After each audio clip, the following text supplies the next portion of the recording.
The topic for this first episode is going to be makeup, beauty routines, and maybe some of the stereotypes that kind of are applied to women of color. And the term women of color is very general because... And it's really fallen out of favor because of that. It's I feel like in its infancy, it started out as being this really important differentiator that was a unifier, but after a certain amount of time, like right now, it's become another like mashed together monolith, mean nothing term that's just some sort of throwaway buzzword, and we gotta reevaluate how we want to identify because it's not effective anymore. Definitely. And the reason why I say specifically that it's such a general term for this episode, because I don't want to talk about makeup, beauty routines, and stereotypes as a generalized woman of color. I want it to be like very specific to, like, for example, the both of us. Like, I'm Mexican and you're Puerto Rican, so I want it to be from like our Latin perspectives. I can't speak on every woman's experience on their beauty and like makeup and hair routines from like a Black person's perspective or an Asian person's perspective or an indigenous woman's perspective. It's very specific to my culture, just like your makeup and beauty routines are specific to like your upbringing and your background, and so that's why I want it to be very specific to that, because I can't speak on behalf of all women of color. We are not the face of that. Absolutely not. I feel like this is such an interesting topic now too, because in this climate where everyone's so isolated and like no one's going anywhere, right? And so traditionally, or like in a general sense, makeup is the thing you do when you're gonna go out.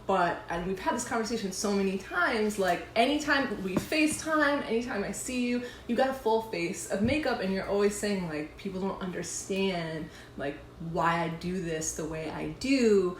Like, why are you putting on your whole face if you're just gonna stay at home? And I know that you've got very specific ideas about this, and it's something that's like personally important to you.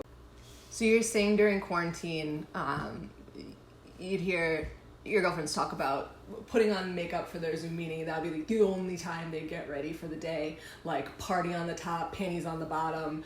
But that's not your style. Talk about that a little bit. So I got this idea of talking about makeup, particularly during this quarantine time, because I would be on Instagram. I would read stories about like my girlfriends or like you and like some of my other female friends who either would only put on makeup for their Zoom meetings or would just be like, I'm not putting on makeup for my Zoom meetings. This is just the face that you're getting. Or in my case, you're not even getting my face. You're just getting my voice. You're just getting my voice on that camera. Honestly, it's made me scrutinize my appearance more because there's this like unwritten expectation that I feel when my customers automatically turn on their cameras, and then I didn't agree to also be on camera. Sure, and yeah, it's definitely. Like this. I didn't sign on for this. I'm just trying to talk to you about what we have on our agenda. I am not like prepared for you to view me, and it's been a real source of anxiety, to be honest. Definitely, but like it makes me ask this question, like, why for those individuals, both women and men, who choose to put makeup on, like, why do we put it on? Is it for the pleasure of someone else, or is it for our own pleasure? And the reason why I ask that is because when I go back to these stories of like hearing you guys say like, oh, you're not even gonna get my face for this Zoom meeting, or I'm only putting on makeup for the Zoom meeting. In my head, I was always kind of like, I'm putting on a full face of makeup. I'm putting on my eyelashes. I'm putting on lipstick. I'm doing my hair. But it's not for the Zoom meeting. In fact, like I'll get on my Zoom meetings and you won't even see my face. I will still have a face full of makeup, eyelashes, heavy lipstick, earrings. My hair will be done. No one even knows what I look like. You could assume that like I just have a bare face and I'm just in my pajamas. No, I am fully dressed. I fully have a face full of makeup.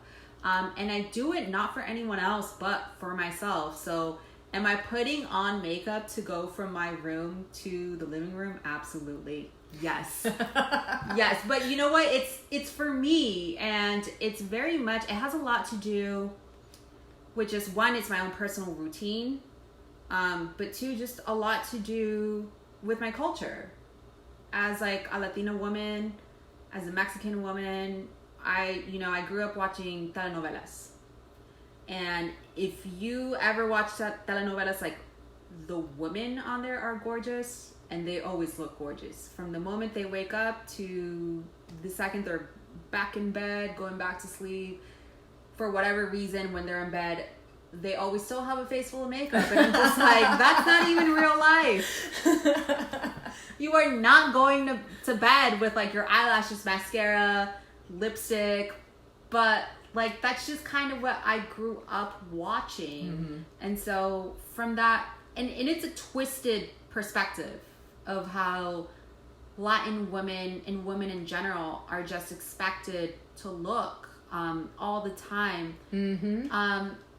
And even like beyond cultures. I remember watching the show, it's on Amazon, The Incredible Mrs. Maisel. Yeah. There's this episode like in the first season where the mom teaches her daughter, and I forgot what the main character's name, you wake up before your husband wakes up. Yep. And you put your makeup on, and like you make sure that like you don't look awful before he wakes up. And it's that same idea as to like how a woman is supposed to look for a man. And the idea that women's looks are for men. Yeah, exactly. And I think it's bizarre, the stereotypes of like, one, just the history of makeup and its purpose, but two, that like nowadays women should reclaim the purpose of putting makeup on. You know, I feel like a lot of women put like their foundation and their powder on to like hide their face, but like for me it's more than just that. It's a whole look, it's a whole costume, it's a whole identity, it's a whole like perspective. And like, don't get me wrong, like I can be without makeup too. I love that part of myself too. I love how I look naturally. Like I love doing my skincare routine, which is a whole different topic in its own. But like once I do my skincare routine and I see how fresh my face is, I love that look too. Mm-hmm. But there's nothing wrong with wanting to have multiple looks and multiple identities and multiple ways of how you physically look and present yourself to the world. I completely agree. I really feel like makeup is a form of costume and play. And to go back to what you were saying about, you know, having that bare face and loving that look, you know, one of the things we talked about before was like when you first realized that you had a beauty regimen. I know for like a lot of like young girls and women, there is like a point at which you start wearing makeup. Right. And for like in my personal experience, coming from a like very traditional Catholic Puerto Rican household, that was a very contentious time because makeup is a symbolism of full womanhood. And with your young girls, you don't want them to be seen as women and thus be sexualized, right, sexualized at all. Yeah. And so, you know, from as far back as I can remember, it was always a very like upfront thing in my family that like you're a child, you're not a woman, makeup is for woman. I don't want to see nail polish on your skin. I don't want to see lip gloss. I don't want to see anything. I wasn't even allowed to wear black because black was an adult color. Okay. So like my first experiences with makeup were all very secretive. Like locking myself in the upstairs bathroom with my mother's makeup bag. And my mother has, sorry mommy, a huge, ravenous makeup habit. This woman has every single type of thing you well, that's where you get it from. I love it. I felt like I was like uncovering a treasure trove every time I went in there, and I would just try the most ridiculous shit. Like I would put like eyeliner all like to black out my entire eye and put it, I would like outline my lips with lipstick so big that it covered the bottom of my face. I would pencil in my eyebrows like I tried to see. Yes, you did. My mother, I would try and pencil in my eyebrows and make my eye like it would just be like this really gross chalky line. But those are the first memories I have of playing with makeup, and it was always a very playful thing. And it was a little bit, I don't want to get sentimental, it's a little bit magical because it's transformative. But I also remember getting in trouble. I don't know how old you were, but this reminds me of my niece Mariah. And if she ever listens to this, I'm sorry I am talking about you.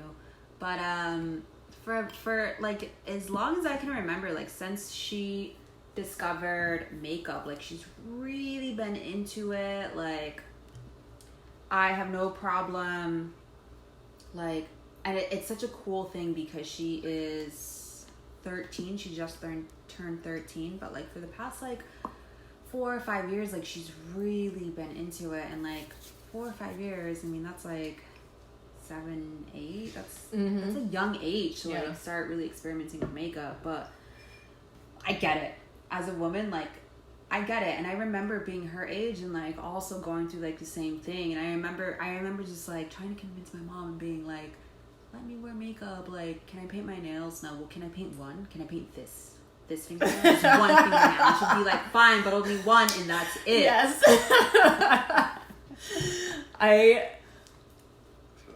One of the things that I only recently started thinking back about when we started having these conversations that I never really considered before, and that I'm still trying to grapple with right now even, is that the point at which I started playing around with makeup was also the point at which I started trying to like untangle how I felt about my identity gender-wise. So because of like the restrictions of my family and their ideas about women, and especially about girls, and about how girls are very vulnerable and always need to be protected. And this, being a girl was just one long list of things that I couldn't do, or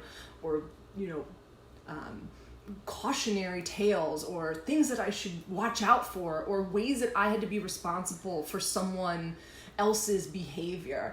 And I really resented that a lot. And as I was also playing with my mother's makeup, I was also trying on some like masculine aspects. When I noticed that when I put my hair back in a bun and I wore a baseball cap and I went, into FAO Schwartz with my mom, sometimes the salesperson would think I was a little boy. And I thought that was fucking awesome. And my mother hated it.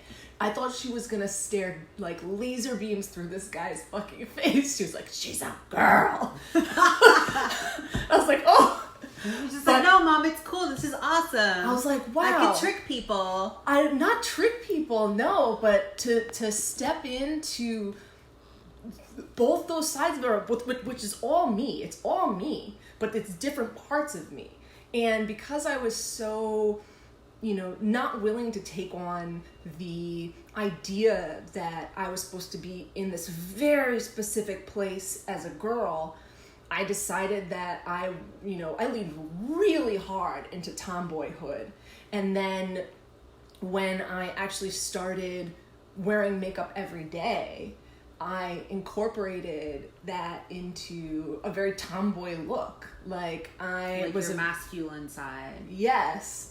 Which, and like maybe we'll come back to this later, also kind of had to do with the fact that, I went through puberty super early, like at 9 years old. And being a girl who's quote unquote developed like that early is fucking tough and it's confusing, brutal, and it's super confusing. So, having all these like big and baggy clothes around me, and also starting to realize my femininity, led me to basically, by the time I got into like my freshman year of high school, I was in bandanas and braids, baggy jeans, sweatshirts, and hot pink eyeshadow.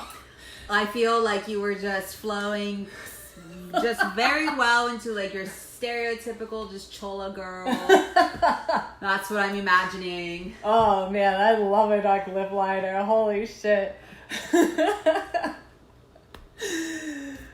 But I love that like push and pull that you were describing with your mother about like, can I push these boundaries? Can I paint one nail? Can I just have like this clear lip gloss? It won't be too shiny. Like when did you realize that you had a beauty regimen? Like when did you start like doing your makeup and what was it like? What was your first look like? Since I could remember, because I remember like, even now, like, apart from makeup, I'm a very girly, feminine, stereotypical, like, Latina,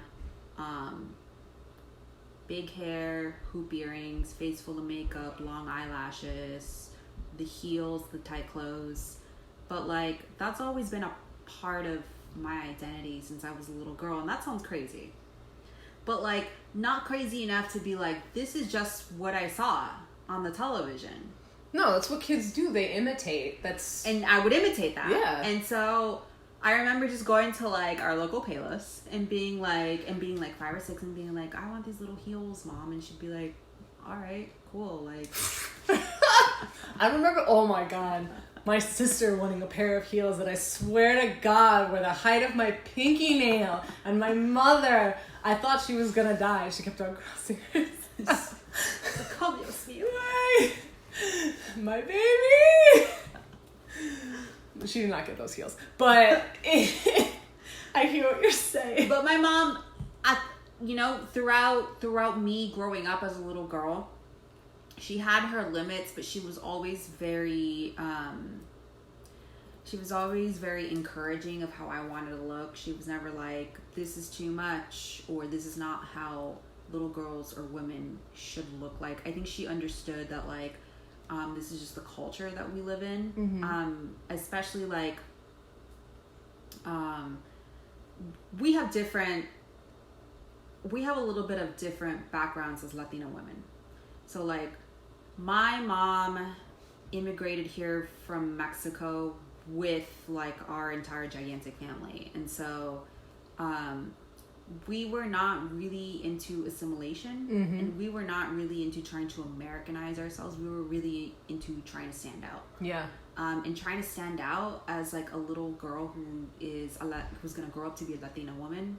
I think my mom saw that, and she was just kind of very accepting of that and being like, well, if this is the identity that like my daughter wants to take, then like, that's fine. I accept that as long as that's what she wants. Yeah. And like, I till this day, like I just remember always wanting to be that image that you see Latina women being portrayed, and it's as I'm saying it, like as the words are coming out of my mouth, wanting to be that stereotypic mm-hmm. Latina is like very problematic.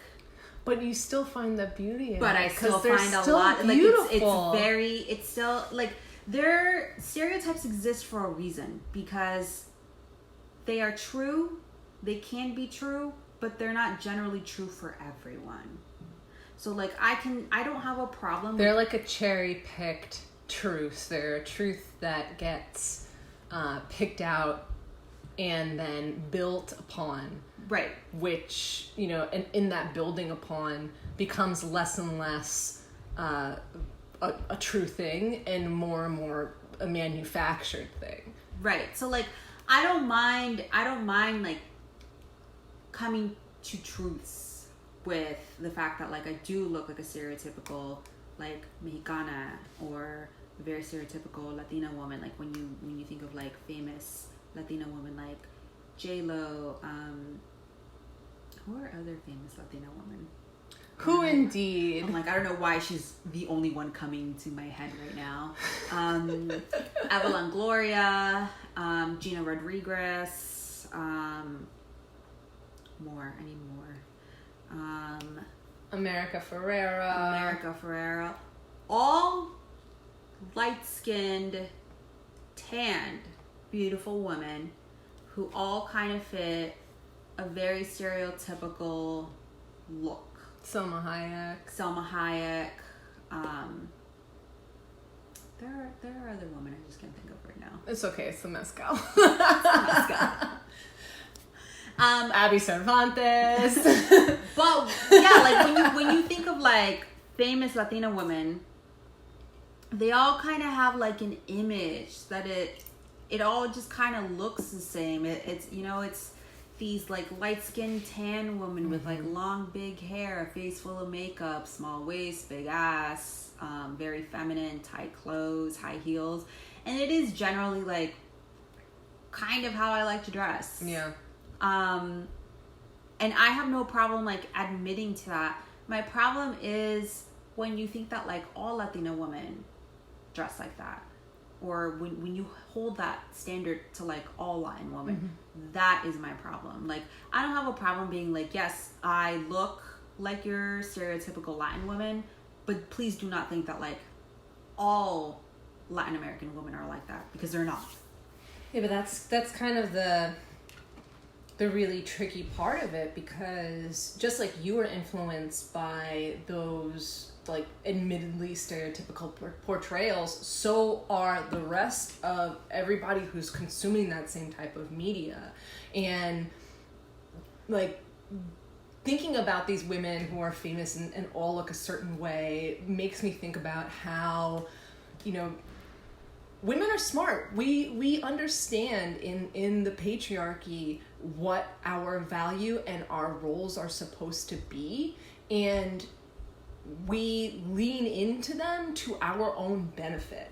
And so especially for, you know, women who are actors, who are like in front of the camera, when you want to be in that type of industry and you know what they're looking for, you're going to mold yourself into that because you want the work and you want to be in that industry. And so it ends up perpetuating that stereotype, because it's kind of prescribed in a way that you have to do this in order to be desirable. I hate, like, as much as I fall into that stereotype, like, I hate that prescription. And like I said, like, I don't mind admitting that I fall into that prescription, but what I love even more than that is seeing other identities and images that don't fit into that prescription become famous. Like, I don't know, I forgot her full name, Yalitza something from Roma. Oh, yes. She's like the indigenous Mexican woman. We have the internet and the capabilities of looking this up. There's also Yalitza Aparicio. That's her name. That's a dope ass name. And I loved when like that movie Roma came out, because she represents diversity in Mexico that isn't often celebrated and doesn't have rights. And like I love her representation in movie roles and in Hollywood, and like really the type of image that really doesn't get a lot of representation. And so like, yeah, while I love how I look personally, I love even more. You want the exposure of the entire spectrum of Mexican womanhood. Yes. And not just this very, very narrow, tiny. I think that's something that I think that is something that is inherent in every woman to want their, like, the women of their culture to be recognized as this beautiful amalgamation of all these sorts of looks and styles and ways of being, and not just the one thing that, to be honest, the like white patriarchy Western culture has decided they're going to pick out and hold up as what makes their dick hard. And so that's what we're gonna see over and over again until the end of time. The racial supremacy of European whites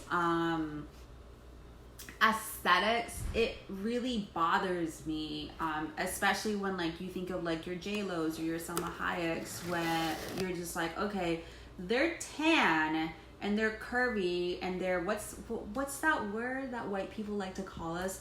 Exotic.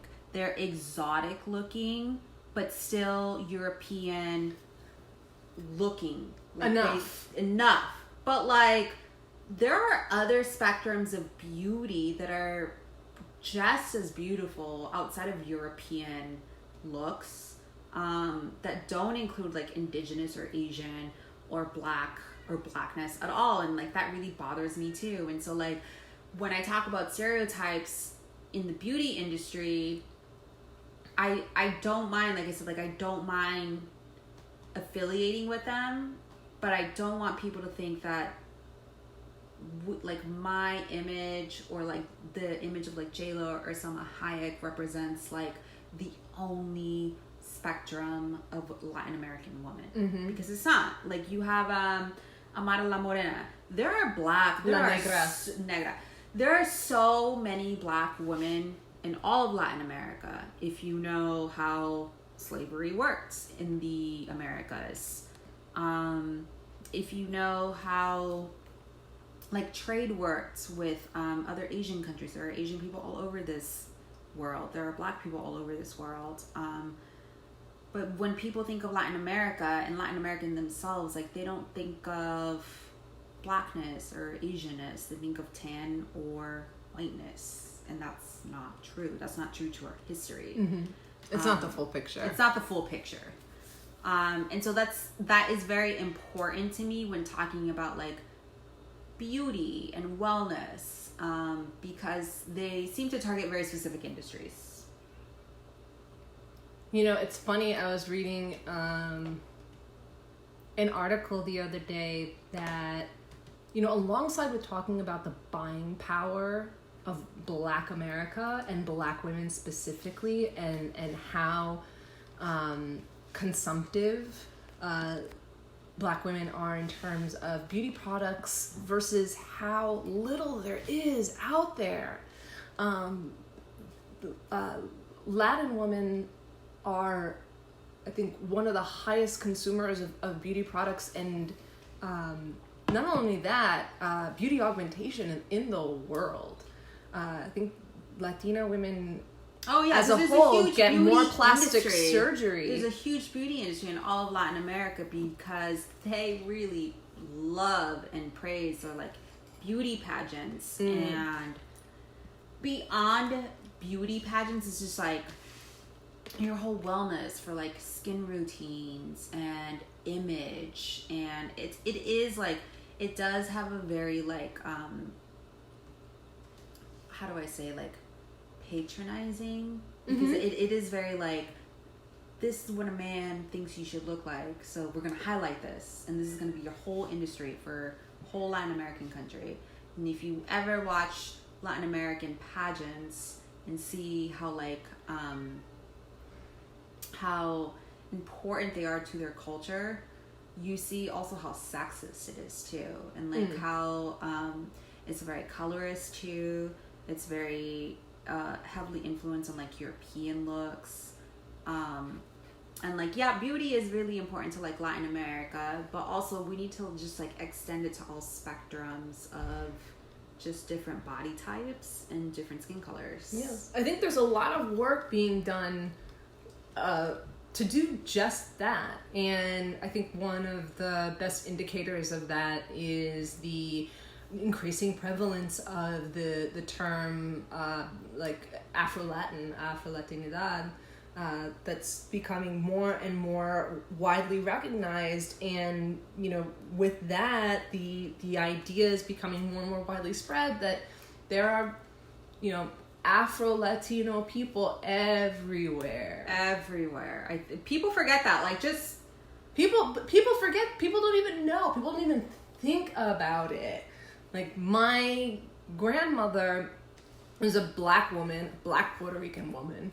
My grandfather had blonde hair and blue eyes. And, the rest of our family is everything in between. But it took me so long to not just, like, I can't even say recognize is the right word, but to process that and to incorporate that sensibility into the way that I consider myself.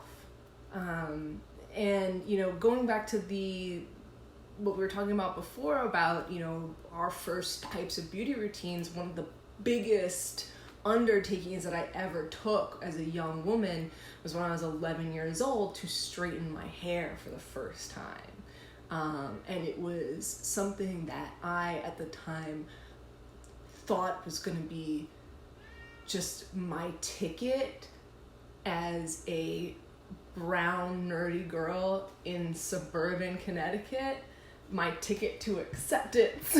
I think the history of, like, my own personal makeup look and just, like, look in general has a lot of, like, racial undertones, because I remember being in middle school and being in high school, and remember, like, not wanting to put on red lipstick.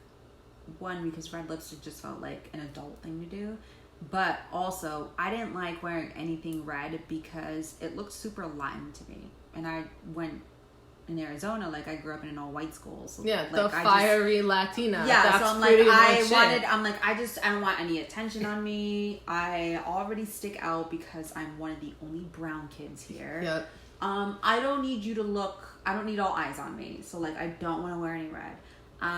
What was your first, like, look?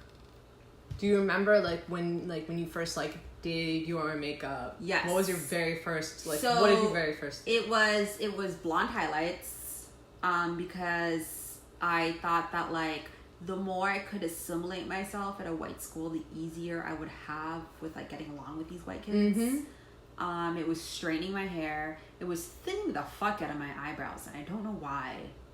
That I feel like that resonates with, like, a lot of people in, like, the 90s and maybe possibly the early 2000s. The pencil thin eyebrow is definitely a 90s. I don't. That's just a trend, girl. Yeah, like, that's not assimilation. I don't think that's an assimilation thing. I think they just think that was an awful trend that needed to die. I mean, on the right person, on Greta Garbo, it looked fantastic. But we're not going all the way back to the 1920s to fucking get an eyebrow look, but no, I mean, they look great now. You've recuperated fantastically. No, but it's weird. Like, my look from my early high school days to, like, now, it's very opposite, because in my early high school days I wanted nothing more than to assimilate and just be kind of left alone.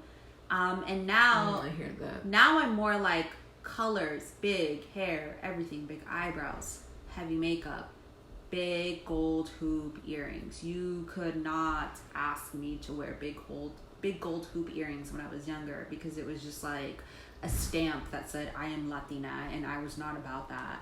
I did not want to be, not that I didn't want to be identified as a Latina, I just wanted to be left alone.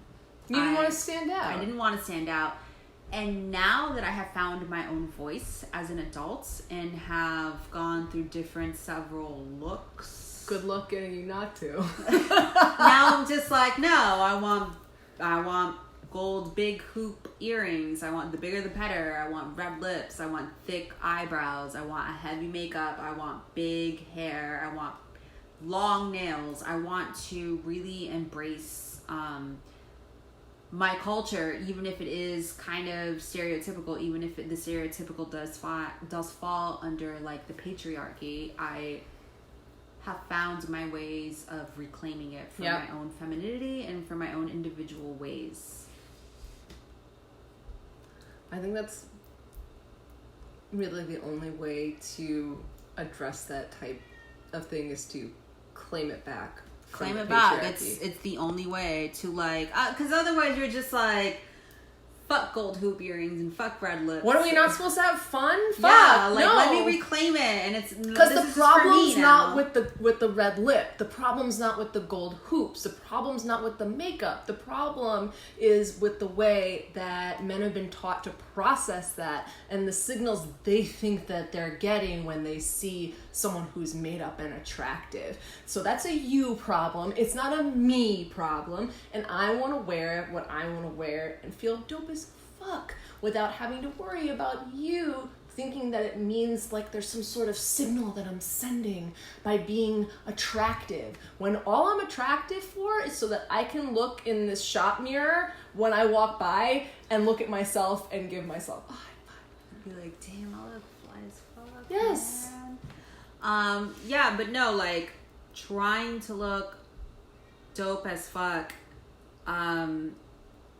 has often just like brought these like stereotypical ideas from like other men and other people onto me, and it like really bothers me. Like when like sometimes men will approach me and they'll be like, I like your look, I like, you know, you're exactly what I'm looking for. Oh god, what the fuck does that even mean? I'm like, you want this stereotypical like Latina, and like that's weird to me. And like you're looking for a fetish. Well, yeah. What's even weirder is that what do you think that you're looking for? Like, yeah, what do you think that at that point I'm just like means? you're looking for a fetish, and you think that because I look like that, I meet that requirement for you, and that is super fucking offensive. Or that because you look like that, you've made yourself up to look like that, so you can signal to them that you are meeting their requirement. That goes back to my original point of being that my look and my femininity and how I put makeup on and how I dress myself is not for you. It's not for anyone else. It's strictly just for myself. That's gotta be frustrating sometimes, though. And I admire you for that, because it's difficult to commit to yourself in a way that you know from the get-go is going to cause you pain, because you're going out every day looking the way that you want, doing things the way that you want, and there are always going to be people who are going to process that in a way that's disrespectful and detrimental, and you're gonna have to deal with that every time you walk outside. Well, listen, being a brown woman, being a person of color is already problematic in itself. Being a woman who looks like your stereotypical Latina is another problem in itself, because often like you can look at me and think, oh, she has an attitude. Her long nails, her hoop earrings, face full of makeup, her eyelashes. She looks like she's like, I can't give her attitude. She's gonna fight me. I'm the nicest person. I'm not about to fuck up my look, my nails, my makeup for you. Like, do you know how long I spent doing this? Do you think I'm going to... It took me 4 hours to do these nails, goddammit. Like, I'm not gonna fuck these nails up for you. But like sometimes like that, and that's what I mean, like that stereotype comes into play where like people will just look at me and they'll start talking to me with an attitude, and I know it's because of how I look. And I'm just like, I'm not what you think I am. You have this like image of me, these expectations of me that you made up for me without even getting to know me, based on how I look. You think that I look like this fiery Latina who's like ready to throw down, like this chola girl, and like I can throw down, but I'm not gonna mess myself up for you. You don't care about yourself. I care about myself. So no, I am not like gonna give you attitude. I'm not gonna try and start shit with you just because you think that that's what I'm gonna do. No, I just happen to look this way, and I spend a lot of time trying to look this way. So don't think that like because you made some sort of perception of how I'm gonna act in your head based on how I look, that's gonna be true, because it's not. It's a stereotype. That's interesting. I one of the earliest instances of like what I recognize now as bullying was like really had to do with someone recognizing that I was Puerto Rican and then automatically equating that to being angry. Yeah. And then thinking or like making a joke out of trying to make me angry so that they could point out how angry I was, right, and how much of a stereotype that was.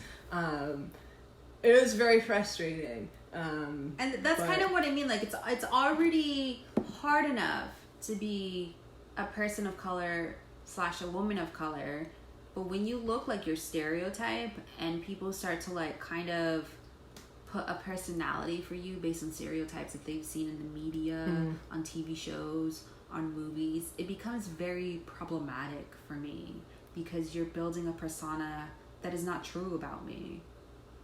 But that's still not going to stop you from doing it for yourself. So I want to walk it back a little bit, because I know that I love where this conversation is going, but also we're getting like heavy into other types of territory that I feel like could be discussed another day. Sure. What I want to know is, what's the longest it's ever taken for you to do your makeup?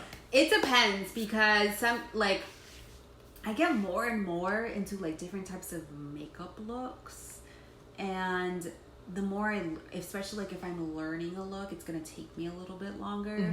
So like if I'm in a rush, my go-to is eyebrows. Always eyebrows. Must have my eyebrows on. Always eyebrows, yes. I'll throw on quick eyeliner, and it like that might just be it. Like if I'm on the go, it might just be eyebrows and eyeliner, and that's just like a quick 5-10 minutes. If I'm trying to get to work, I'm gonna put on a full face, because that's just me. Might take me about like 30 or 40 minutes. I'm a slow person, so like maybe I put my eyebrows on and then like I'm like, oh, what's on Instagram? But that's honest and that's true. I'm like, oh, I'm just so ADD, like what's going on? But it takes me about 30 or 40 minutes for like a heavy look. If I'm putting on my eyelashes, if I'm putting on like, if I'm just like, I don't know how you do that. If I'm doing like a heavy eyeshadow look, right now I have pink and blue on, and that took me a minute to just like try. Like I saw the look on Pinterest and I was like, all right, like I've never done this, but like let me try and look it up and like see how to do it. And it's really like a different type of art form. Like your face really is your canvas, and you're just trying to like learn. So much fun. It's so much fun. It really is like art. So yeah, it could take me like, depending on the look, it could take me up to 30 or 40 minutes. But it's like, it's fun to me. I love it. I like that. It's a really, I don't know. I feel like a great relationship with making yourself up. Thinking about the way this conversation started, and you're hearing your other, female contemporaries talking about how the only time they're going to put on makeup is for a Zoom meeting, or, I just want to address the fact that for a lot of women too, makeup is a chore, and it's a prerequisite, and it's something that they'd rather not do. Listen, I'm not trying to like, not saying that you're not trying. I'm not trying to bring down any woman who like doesn't want to put on makeup for their Zoom meeting. That's like, girl, that's on you. That's fine. Absolutely. All I'm saying is that, there's on the other side of that coin, this expectation to the point where in a, employee handbook, there can be lines about what type of makeup a woman needs to wear to the workplace and how a woman should be made up. Like, I've never seen such a handbook. They exist. No, but you know what? Along those lines, I will say, I wear a full face almost every day to work, whether that be to my couch or in face. So I will say that, like, when I don't wear a full face full of makeup, I get comments like, you look tired. You look sick. You look tired. You look pale. And those are really strange comments to me, because I'm just like, in my head, I'm just like, oh, you've never seen me, like, in my natural look. You've never seen me, like, with a face not full of makeup. But, like, just know that, like, a face that is natural and bare doesn't mean that I'm sick. You're just not used to it. On the other end of that, how do you, as someone who loves to wear a full face, what are your thoughts about the contingent of men who see makeup as a lie, who see women who wear really, in my opinion, fucking complicated and amazing makeup looks as being dishonest about their appearance when they present themselves to men? You know what?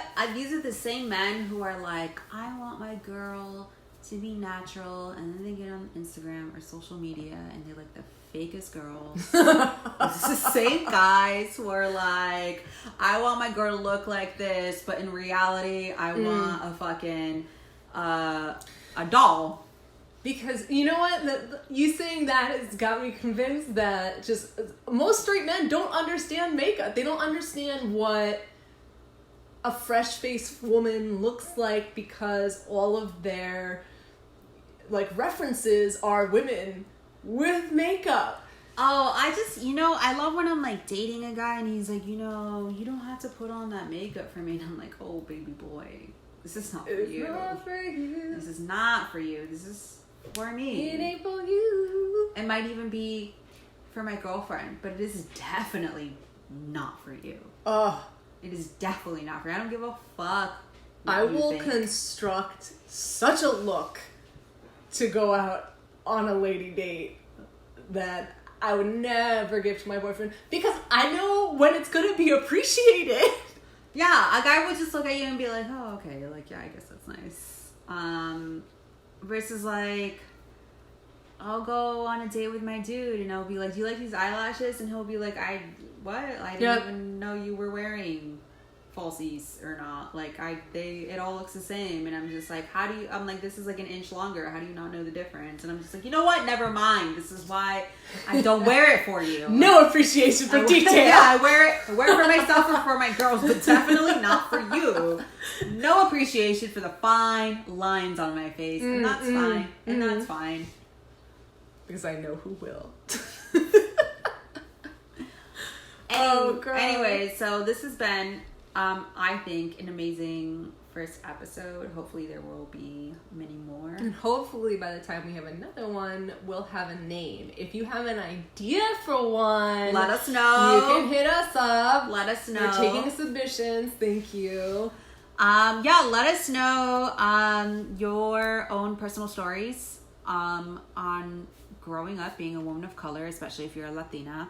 What your own makeup history has been with your own routines or stereotypes. We would love to hear from anyone and all of you. And just let us know if you have any ideas for us too. And thanks for joining us and hearing us. Bye, y'all. Bye. Stay safe.